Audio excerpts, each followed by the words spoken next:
Organic compound. Organic compound. Organic compound.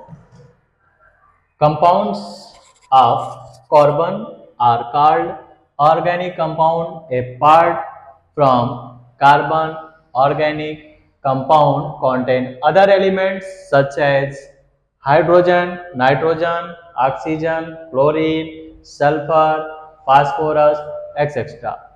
Organic compounds are a covalent compound and generally have low melting and low boiling point. Most of the organic compounds do not conduct electricity.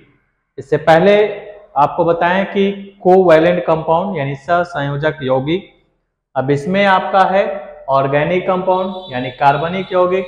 तो कार्बनिक यौगिक में ये बताया जा रहा है कि कार्बनिक यौगिक कार्बनों का जो मिश्रण होता है, ऑर्गेनिक कंपाउंड होते हैं जिसमें कार्बन के साथ साथ ऑर्गेनिक कंपाउंड यानी कार्बनिक यौगिक होंगे जिसमें आपके कार्बन के एलिमेंट के साथ hydrogen, nitrogen, sulphur, phosphorus, oxygen इस तरह के एलिमेंट जो होंगे उसके साथ सहसंयोजक यौगिक बनाते हैं। हाइड्रोकार्बन क्या होता है? हाइड्रोकार्बन वे कार्बनिक यौगिक जो हाइड्रोजन और कार्बन से मिलकर बने होते हैं।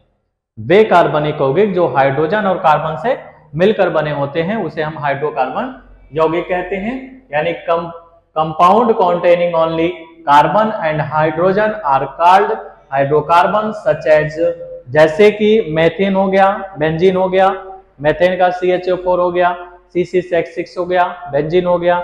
इस तरह के कार्बन और हाइड्रोजन जब मिलते हैं तो उनके द्वारा हमारा जो कंपाउंड बनता है केवल कार्बन और हाइड्रोजन के द्वारा, उसे हम हाइड्रोकार्बन कहते हैं।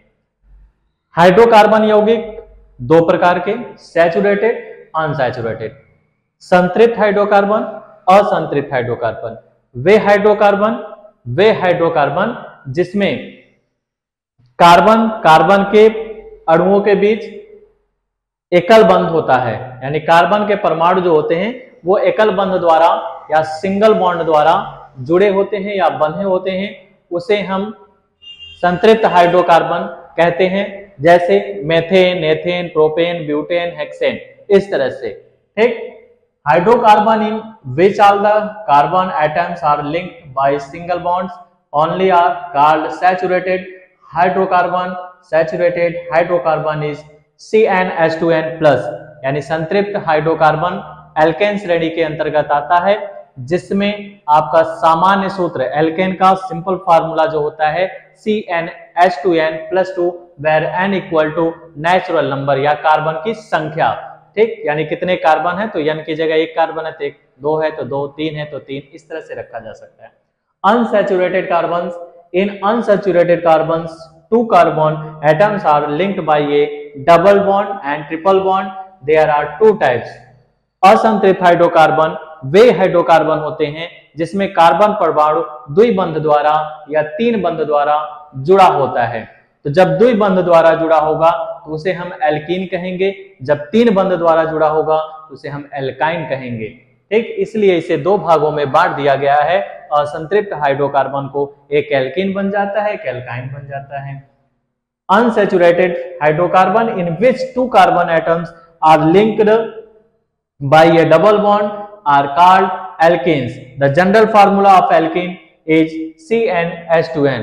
एल्कीन यानी असंतृप्त हाइड्रोकार्बन में जब कार्बन परमाणु द्विबंध द्वारा जुड़ा होता है तो उसे हम एल्कीन कहते हैं। इसका सामान्य सूत्र CnH2n होता है, जहां पर n जो होता है वो कार्बन परमाणुओं की संख्या होती है कि कितने कार्बन परमाणु, 1 2 3 4 जो भी होगा। जैसे C2H4, C3H6, C2H4 यानी आपका एथिलीन हो गया, C3H6 हो गया प्रोपिलीन हो गया, यानी ethene, propyne, butene, pentene, hexene, इस तरह से बोलने पर इन आएगा। Alkyne unsaturated hydrocarbon in which two carbon atoms are linked by triple bond are called alkynes. The general formula of an alkyne in CnH2n-2। असंतृप्त हाइड्रोकार्बन में जब कार्बन परमाणु तीन बंध द्वारा जुड़ा होता है तो उसे हम एल्काइन कहते हैं या एल्काइन श्रेणी के अंतर्गत ये तत्व आते हैं, यौगिक आते हैं। इसका सामान्य सूत्र जो होता है वो CnH2n-2 होता है, जहां पर n जो होता है वो आपका कार्बन परमाणुओं की संख्या होती है।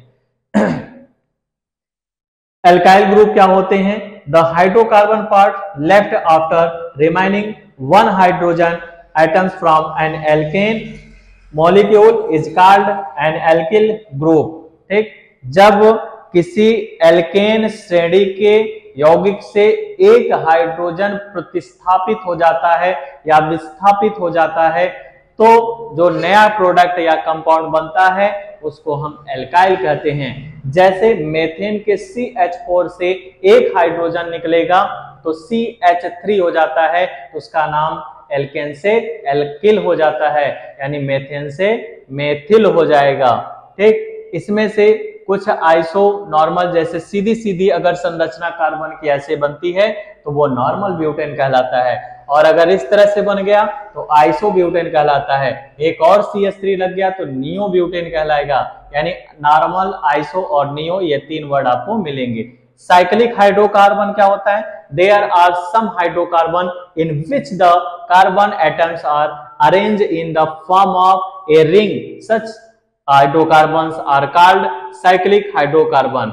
यानी चक्रीय हाइड्रोकार्बन क्या होते हैं? इसमें क्या होता है कि जो हाइड्रोकार्बन, कार्बन की जो संयोजकताएं होती हैं, यानी कार्बन के परमाणु जो होते हैं वो एक चक्रण में बंधे रहते हैं, एक चक्र में या एक रिंग की तरह या एक वलय की तरह बंध जाते हैं जब कार्बन के प्रत्येक परमाणु, तो उसे हम साइक्लिक हाइड्रोकार्बन कहते हैं। ठीक, जैसे हमने यहाँ पर एक साइक्लोप्रोपेन का एग्जांपल बनाया है, CH3 CH3 CH3, तो तीनों कार्बन परमाणु देखिए एक साइकिल की तरह, एक वलय की तरह बंधे हुए हैं, इसलिए इसे हम साइक्लिक हाइड्रोकार्बन कहते हैं। IUPAC, जैसे इंसानों का दो नाम होता है, एक घरेलू नाम होता है, एक बुलाने का नाम होता है, एक स्कूल में नाम लोग रख लेते हैं। ठीक, ऐसे ही IUPAC नाम होता है। एक केमिस्ट्री में जो यौगिक हमारा होगा उसका एक साधारण नाम होता है, सिंपल नेम होता है, और एक हमारा जो होता है IUPAC नाम होता है। Organic compound have common name and official name, यानी जो हमारे कार्बनिक यौगिक हैं उसका साधारण नाम होता है, एक ऑफिशियल नेम होता है जिसे हम IUPAC नाम के नाम से जानते हैं। IUPAC का फुल फॉर्म जो होता है वो आपका international union of pure and applied chemistry होता है। IUPAC नाम आप ब्रांचेज चेन सैचुरेटेड हाइड्रोकार्बन्स, यानी जब IUPAC नाम आप लिखेंगे जो आपका स्ट्रक्चर बना रहेगा, संरचना बनी रहेगी, तो उसको पहले आप कैसे बनाएंगे ये पता होना चाहिए, तभी आप जो है उसका नामकरण कर सकते हैं। सबसे पहला काम ये है कि जो इस तरह से स्ट्रक्चर बना है उसमें काउंट करिए कार्बन की सबसे लंबी श्रृंखला मिले। अगर टेढ़ी मेढ़ी संरचना बनी हुई है तो कार्बन सबसे ज्यादा कैसे मिलेगा? सीधे सीधे कार्बन मिल जाएगा या ऐसे कार्बन की संख्या ज्यादा में? अगर सीधे सीधे मुझे 8 मिल जाता है, 10 मिल जाता है, और टेढ़े बनाने से 4 मिलता है तो हम सीधी वाली संरचना उठाएंगे। ठीक, यानी सबसे पहला काम होता है लॉन्गेस्ट चेन रूल, कार्बन की सबसे लंबी श्रृंखला प्राप्त कीजिए। दूसरा क्या होता है? एल्किल ग्रुप छांटिए, मेथिल, एथिल, प्रोपिल, इस तरह के जो है इस तरह से साइड साइड से जो निकल जाते हैं इनको छांट लेंगे। ये कितने हैं? 2 ठो हैं तो डाई लिखेंगे, 3 है तो ट्राई लिखेंगे, 4 है तो टेट्रा लिखेंगे, 5 है तो पेंटा लिखेंगे। इस तरह से उस एल्किल ग्रुप के आगे हम डाई ट्राई लगा सकते हैं। तीसरा कंडीशन क्या है? लोवेस्ट नंबर रूल्स, यानी सबका पहले अंकन करेंगे, 1 2 3 4 5 काउंटिंग शुरू करके लिखेंगे। Position of A alkyl group, ये दिखाना होगा कि प्रतिस्थापित किस स्थान पर है, चौथे पे है कि 5वें पे है। Naming same alkyl groups present in the parents carbon chain, यानी कार्बन की जो लंबी श्रृंखला प्राप्त हुई है उस जनक के नाम के पहले हमें एल्किल ग्रुप का नाम लिखना होगा। जैसे पेंटेन है तो उसके पहले मुझे एल्किल ग्रुप मेथिल एथिल का नाम लिखना पड़ेगा। उसके बाद writing the position end of the alkyl group of parent chain, उसके बाद उसके जनक का नाम हम लिखते हैं। इस तरह से IUPAC का नामकरण आप कर सकते हैं।